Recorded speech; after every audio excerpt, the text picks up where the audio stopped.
అమ్మా, నువ్వు లేని లోకం వెలుతురు లేని చీకటిలా అనిపిస్తుంది. మిస్ యూ సో మచ్ అమ్మా.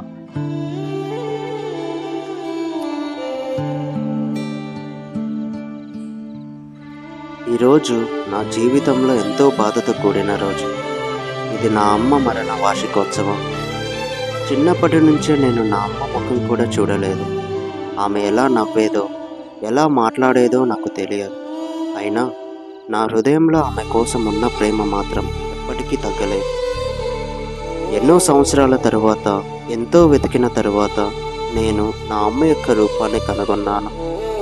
ఆ క్షణం నా జీవితంలో కన్నీటి క్షణం. ఆనందం, బాధ, ప్రేమ అన్నీ కలిసిన ఒక అనుభూతి. ఈరోజు నేను నా హృదయపూర్వక ప్రార్థన చేస్తున్నాను. దేవుడు నా అమ్మను పరమపదంలో శాంతిగా ఉంచాలని, ఆమె ఆత్మకు శాంతి కలగాలని. అమ్మా, నిన్ను ఎప్పటికీ మర్చిపోలేను. నీ జ్ఞాపకం నా జీవితానికి శ్వాస. మిస్ యూ సో మచ్ అమ్మా.